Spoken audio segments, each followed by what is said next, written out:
나는 말한다. 부는 단순히 돈을 쌓아두는 것이 아니다. 내가 경험으로 터득한 진짜 부의 시작은 바로 방향을 찾는 데서 비롯된다. 아무리 열심히 일해도 길이 잘못되면 아무 소용이 없다. 내 인생의 첫 장은 바로 그 방향을 찾기 위한 고통스러운 여정이었다. 나는 1915년 강원도 통천이라는 시골 마을에서 태어났다. 가난은 나의 첫 스승이었다. 집안은 농사로 연명했지만 늘 흉년과 빚에 시달렸다. 제대로 된 신발 한 켤레 없이 맨발로 뛰어다녔고 학교조차 오래 다니지 못했다. 나는 배움이 고팠고 세상을 알고 싶었지만 손에 쥔 것은 아무것도 없었다. 그런 나를 지탱해 준 것은 오직 의지였다. 나는 어릴 적 이런 생각을 자주 했다. 왜 우리 집은 늘 가난한가? 나는 어떻게 살아야 하나? 세상에 태어난 이상 나는 부모 세대처럼 하루하루 생존만 하며 살고 싶지 않았다. 가난을 끝내고 싶었다. 하지만 방법이 보이지 않았다. 그럴 때마다 나는 주변의 사물에서 길을 찾으려 했다. 어느 날 나는 빈대에 물리지 않으려고 탁자 위에서 잤다. 하지만 빈대는 벽을 타고 천장에서 떨어져 내 몸을 물었다. 순간 번쩍 깨달았다. 저 작은 벌레도 살기 위해 방법을 찾는데 나는 왜 가만히 앉아 있는가? 빈대조차 전략을 세워 목표를 이루는데 나는 왜 방향도 없이 고생만 하고 있는가? 그날 밤 나는 결심했다. 단순히 몸으로만 고생하는 인생은 원치 않는다. 방향을 잡아야 한다. 나는 책 대신 신문을 가까이 했다. 신문은 세상을 보여주는 창문이었다. 사설은 사회의 흐름을 알려주는 나침반이었다. 나는 대학 문턱조차 밟지 못했지만 신문을 통해 세상 사람들이 무슨 생각을 하고 세계가 어떻게 변하는지 배울 수 있었다. 글자를 하나하나 짚어가며 읽다 보니 세상의 구조가 조금씩 보였다. 나는 깨달았다. 배움이란 반드시 학교에 가지 않아도 얻을 수 있는 것이다. 그리고 그 배움은 곧 내가 나아가야 할 방향을 비춰주는 등불이 되었다. 그 후 나는 여러 번 가출을 시도했다. 아버지 몰래 집을 나와 도시로 향했다. 그러나 매번 실패했다. 버스비조차 내지 못해 걸어가던 길에 붙잡히기 일쑤였다. 하지만 나는 포기하지 않았다. 17살 무렵 마침내 아버지를 속이고 무작정 서울로 향했다. 주머니에는 단돈 몇 푼뿐이었다. 하지만 내 안에는 무엇이든 해보겠다는 불타는 결심이 있었다. 서울에 도착해 나는 인력시장으로 갔다. 그곳에서 막노동을 시작했다. 하루 벌어 하루 먹는 삶이었지만 나는 그 일을 단순히 품팔이로만 여기지 않았다. 나는 항상 물었다. 이 일은 내게 무엇을 가르쳐 주는가? 이 길은 내 인생의 방향과 맞는가? 남들은 그저 고된 노동이라 여겼지만 나는 일터에서 삶의 원리를 배웠다. 내가 배운 첫 번째 교훈은 이것이었다. 방향 없는 노력은 고생일 뿐이다. 사람들은 흔히 열심히 하면 된다고 말한다. 그러나 나는 그렇게 생각하지 않는다. 열심히 하는 것만으로는 결코 부자가 될 수 없다. 방향을 잡아야 한다. 잘못된 길에서 달리면 오히려 멀리 돌아가야 한다. 나는 이를 뼈저리게 깨달았다. 나는 사실 처음에 쌀가게 점원으로 일했다. 하루 종일 무거운 쌀가마를 나르고 손님들 심부름을 하며 허리가 휘어졌다. 하지만 나는 단순히 심부름꾼이 아니었다. 나는 손님들의 표정, 쌀값의 변동, 거래되는 방식 하나하나를 유심히 관찰했다. 왜 어떤 손님은 단골이 되고 어떤 손님은 한 번만 오고 마는가? 왜 주인은 늘 새벽부터 움직이는가? 나는 노동 속에서 방향을 찾았다. 언젠가 내가 사업을 할 때 이 모든 경험이 자산이 될 거라 믿었다. 그리고 마침내 나는 결심했다. 나는 남 밑에서 평생 일만 하며 살고 싶지 않다. 나는 나만의 길을 가야 한다. 그리고 그 길의 방향은 남들이 가지 않은 길이어야 한다. 남들이 포기한 일을 해내고 남들이 두려워하는 영역에 뛰어드는 것, 그것이 나의 방향이었다. 내가 정한 방향은 단순히 돈을 버는 것이 아니었다. 나는 가난에서 벗어나기 위해 돈을 원했지만 진짜 목표는 달랐다. 나는 어떻게 돈을 벌어야 하는가를 늘 고민했다. 돈을 쌓아두는 것에는 관심이 없었다. 그 돈이 새로운 일을 만들고 더 많은 사람을 먹여 살릴 수 있어야 진짜 가치가 있다고 믿었다. 그 믿음이 내 삶의 나침반이었다. 내 인생의 첫 장은 이렇게 시작됐다. 가난이라는 벽 앞에서 주저앉지 않고 신문과 일터를 통해 세상을 배우며 빈대조차 전략을 세우는 모습을 보며 깨달았다. 부의 시작은 방향이다. 방향을 잡지 못한 사람은 아무리 고생해도 제자리다. 나는 그 사실을 뼈저리게 느꼈다. 나는 평생 이렇게 말했다. 이봐, 해봤어? 이 짧은 한마디는 나의 철학을 가장 잘 보여주는 말이다. 사람들은 머릿속으로 수많은 계획을 세운다. 하지만 행동으로 옮기는 사람은 극히 드물다. 나는 그것을 일찍이 깨달았다. 행동 없는 계획은 종이 위의 글자일 뿐이고 행동 없는 꿈은 허황된 공상에 불과하다. 나는 서울에 올라와 품팔이와 잡일을 전전하며 하루를 버텼다. 그러다 우연히 쌀가게 점원으로 일하게 되었고 남들은 그저 허드렛 일이라 여겼지만 나는 달랐다. 나는 주인이 장사하는 방식을 유심히 관찰했다. 손님이 들어올 때 어떻게 인사하는지, 어떻게 값을 흥정하는지, 어떤 손님에게 외상을 주고 어떤 손님에게는 거절하는지, 그 작은 선택 하나하나가 가게의 성패를 가른다는 사실을 알게 됐다. 그때 나는 행동의 힘을 배웠다. 만약 내가 단순히 심부름만 하며 시간을 흘려보냈다면 아무것도 얻지 못했을 것이다. 하지만 나는 관찰하고 배우고 시도했다. 주인이 없는 틈을 타 손님을 직접 응대해 보기도 했다. 처음에는 서툴렀지만 점점 익숙해졌다. 행동 속에서 배움이 쌓였고 배움은 곧 나의 자산이 되었다. 내가 가장 잘하는 것은 바로 직접 부딪히는 것이었다. 사람들은 흔히 말한다. 너무 무모하다. 준비가 안 됐다. 실패하면 어쩌나? 하지만 나는 달랐다. 나는 준비가 완벽할 때까지 기다리지 않았다. 왜냐하면 준비라는 것은 끝이 없기 때문이다. 세상은 끊임없이 변하고 조건은 완벽할 수 없다. 따라서 중요한 것은 생각을 행동으로 옮기는 속도다. 울산에 세계 최대 규모의 조선소를 세우겠다고 했을 때 모든 이가 나를 비웃었다. 돈도 없고 기술도 없고 경험도 없는 사람이 무슨 조선소냐고 했다. 하지만 나는 개의치 않았다. 나는 곧장 행동으로 옮겼다. 유럽으로 날아가 배를 사겠다고 큰 소리를 쳤다. 그 자리에서 누군가 조선소가 어디 있냐고 묻자 나는 500원짜리 지폐를 꺼내 들고는 지폐에 그려진 거북선을 가리키며 말했다. 우리는 옛날부터 이런 배를 만들어 왔다. 나에게 기회를 주면 세계 최고의 배를 만들겠다. 사람들은 황당해했지만 그 순간 나의 진심과 배짱이 통했다. 그리고 결국 현대중공업은 세계 최대 조선소가 되었다. 만약 내가 그때 겁을 먹고 도망쳤다면 지금의 현대는 존재하지 않았을 것이다. 행동이 운명을 바꾼 것이다. 나는 이 경험에서 중요한 진리를 얻었다. 행운은 행동하는 자에게만 찾아온다. 사람들은 내가 운이 좋았다고 말한다. 그러나 나는 단언한다.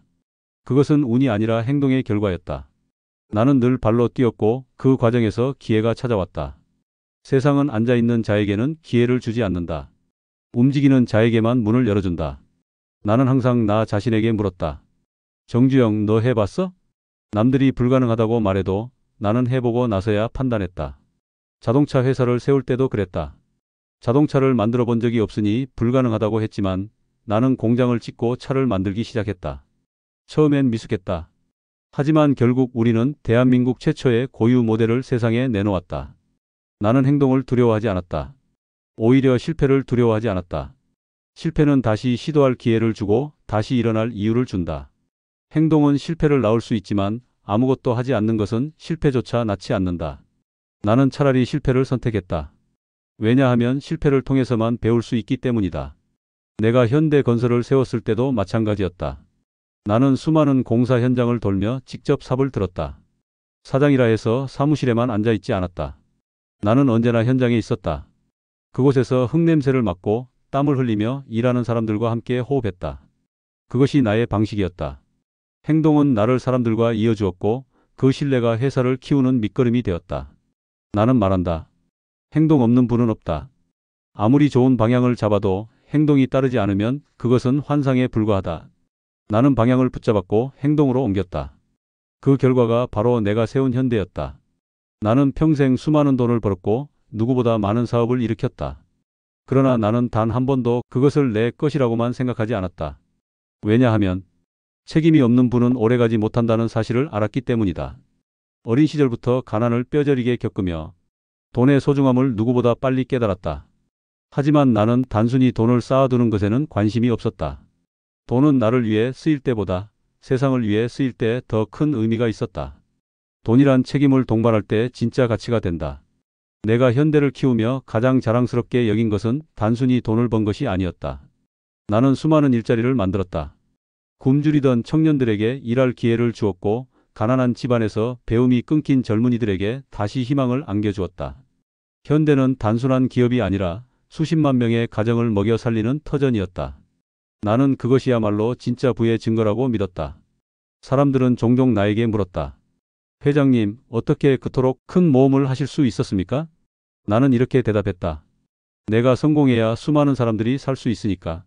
나의 모험 뒤에는 늘 책임이 있었다. 나 혼자만의 이익을 위해서였다면 나는 그렇게 큰 도전을 하지 않았을 것이다. 그러나 내가 실패하면 수많은 사람들이 길거리에 나앉는다. 그 책임이 나를 두렵게 했고 동시에 더 강하게 만들었다. 내가 사우디아라비아로 갔을 때의 일이다. 우리는 세계적으로 가장 거대한 건설 프로젝트, 즉 사막 위에 새로운 도시를 세우는 공사를 따내야 했다. 나는 그 나라의 문화와 종교를 존중했다. 그곳의 왕자 앞에서 무릎을 꿇고 절을 했다. 사람들은 놀라워했다. 한국 기업의 회장이, 그것도 기독교 배경을 가진 사람이 왜 이슬람식 절을 하느냐고. 그러나 나에겐 부끄러운 일이 아니었다. 그것은 나의 진심이었다. 그들에게 존중을 보이는 것이 곧 책임이었고 그 책임이 결국 수십억 달러 규모의 공사를 우리에게 안겨주었다. 나는 깨달았다. 책임은 곧 진심이다. 사람들은 화려한 말보다 진심 어린 행동에 마음을 연다. 그리고 그 진심은 곧 책임에서 나온다. 나는 상대방의 문화를 존중했고 그들의 삶을 이해하려 노력했다. 그것이 나의 책임이었고 그 책임은 곧 현대의 성장으로 이어졌다. 또 하나 기억나는 일은 직원들의 복지 문제였다. 나는 늘 현장에 있었다. 그곳에서 노동자들의 땀과 고생을 직접 보았다. 그들이 밥을 굶고 일하는 모습을 보고는 차마 가만히 있을 수 없었다. 나는 식당을 짓고 숙소를 마련했다. 나 자신은 허름한 사무실에서 일했지만 직원들이 배불리 먹고 쉴 수 있도록 하는 데는 돈을 아끼지 않았다. 왜냐하면 그것이 나의 책임이었기 때문이다. 나는 이렇게 말했다. 내가 번 돈은 내 것이 아니다. 수많은 사람들의 땀과 노력이 모여 만들어진 것이다. 그러니 나는 그들에게 돌려주어야 한다. 이것이 내가 생각하는 부의 본질이다. 책임을 나누지 않는 부자는 오래가지 못한다. 나는 그런 사람들을 수도 없이 보았다. 탐욕에 눈이 멀어 자기만 챙기는 사람은 결국 몰락했다. 그러나 책임을 다하는 사람은 존경을 받았고 그 부는 대를 이어갔다. 나의 책임은 한국 사회 전체로도 확장되었다. 나는 전쟁으로 폐허가 된 이 나라를 다시 일으켜야 한다는 사명을 가졌다. 그래서 자동차를 만들고 배를 만들고 다리를 놓았다. 내가 하지 않으면 누가 하겠는가? 내게 주어진 부와 힘은 곧 나라를 위해 써야 할 책임이었다. 나는 지금도 이렇게 믿는다. 부는 개인의 소유물이 아니다. 그것은 사회가 잠시 맡겨둔 것이다. 따라서 그 부를 어떻게 쓰느냐가 중요하다.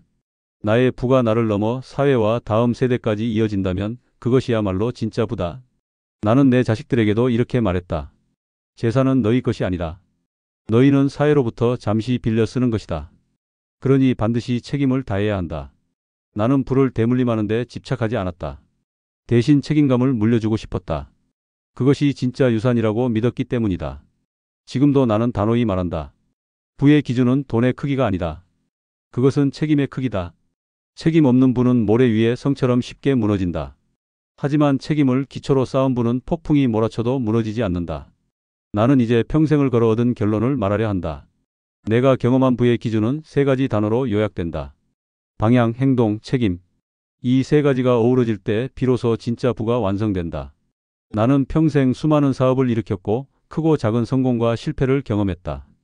그 모든 과정에서 공통적으로 흐르는 원칙이 있었다. 그것은 바로 방향을 잡고 행동으로 옮기고 책임을 다하는 것이었다. 이 세 가지가 없었다면 나는 지금 여러분 앞에서 이런 이야기를 할 자격조차 없었을 것이다. 방향 없는 노력은 헛수고다. 나는 젊은 시절부터 수많은 노동을 했다. 품팔이도 했고 가게 점원도 했고 새벽마다 남들 대신 힘을 쓰며 하루하루를 버텼다. 그러나 그때 나는 느꼈다. 단순한 고생만으로는 아무것도 변하지 않는다는 것을. 아무리 열심히 해도 잘못된 방향이라면 결국 제자리일 뿐이다. 가난을 끝내고 싶다면 반드시 방향을 먼저 잡아야 한다. 나는 늘 신문을 읽으며 세상을 배웠다. 그 작은 종이에서 세상의 흐름을 읽고 시대가 요구하는 것을 파악했다. 그것이 내 방향을 정하는 나침반이었다. 남들이 보지 못한 길을 보고 남들이 포기한 곳에 기회를 찾아내는 것, 그것이 바로 나의 방식이었다. 행동 없는 꿈은 허상이다. 방향을 잡았다고 해서 모든 것이 끝나는 것은 아니다. 방향은 나침반일 뿐 실제로 길을 걸어야 목적지에 도착할 수 있다. 그래서 나는 늘 스스로에게 물었다. 이봐, 해봤어? 사람들은 불가능하다고 했다. 그러나 나는 늘 시도했다. 조선소를 짓겠다고 했을 때 경험도 자본도 없었지만 나는 도면 몇 장만 들고 유럽으로 건너갔다.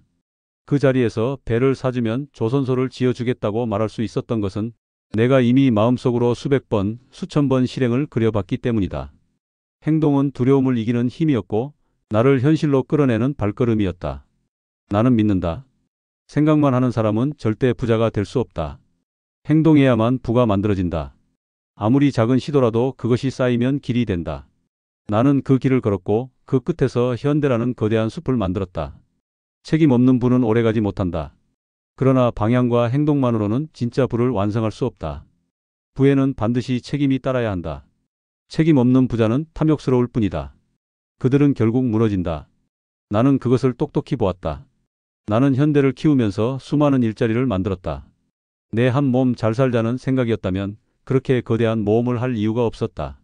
나는 늘 생각했다. 내가 성공하지 못하면 수많은 사람들이 길거리로 나앉을 것이기에 그들의 삶이 나의 어깨에 달려 있었다. 그 책임이 나를 강하게 만들었다. 사우디에서 왕자 앞에 무릎을 꿇고 절을 했던 것도 단순한 사업 계약을 위해서가 아니었다. 그들의 문화를 존중하고 진심으로 함께하겠다는 나의 책임감의 표현이었다. 그 책임이 결국 수십억 달러의 공사와 수많은 한국인의 일자리를 가져왔다. 나는 깨달았다. 책임은 곧 부를 단단하게 만드는 기둥이다. 책임이 없는 부는 바람 앞에 모래성처럼 쉽게 무너진다. 그러나 책임을 다한 부는 폭풍이 몰아쳐도 무너지지 않는다. 부의 최종 기준을 나는 이제 이렇게 정의한다. 불안, 올바른 방향 위에서 행동으로 옮기고 그 결과를 사회와 나누는 책임을 다하는 것이다. 돈은 단순히 쌓아두기 위해 존재하지 않는다. 돈은 움직여야 하고 흘러야 한다. 돈은 새로운 일을 만들고 사람을 먹여 살리며 사회를 일으켜야 한다. 그렇지 않다면 그 돈은 종이와 다를 바 없다. 내가 평생을 걸어 만든 기업들, 그 모든 것은 나 혼자의 것이 아니었다. 그것은 수많은 사람들의 땀과 눈물로 세워진 것이었다. 나는 단지 방향을 제시하고 행동으로 끌어내고 책임을 지는 자리에 있었을 뿐이다. 나는 지금도 후회하지 않는다. 나는 내가 가진 부를 나만의 것으로 만들지 않았다. 나는 그것을 사회와 나누었고 수많은 사람과 함께 했다. 그것이야말로 내가 밝히는 부의 최종 기준이다. 이제 나는 여러분에게 묻고 싶다. 당신의 방향은 어디를 향하고 있는가? 당신은 행동을 미루고 있지는 않은가? 당신의 부에는 책임이 담겨 있는가? 나는 평생을 걸어 그 답을 찾아왔다. 그리고 이제 확신한다. 부의 기준은 돈이 아니라 방향과 행동과 책임의 합이다. 이것이 내가 살아온 삶의 결론이며 내가 세상에 남기고 싶은 마지막 유산이다.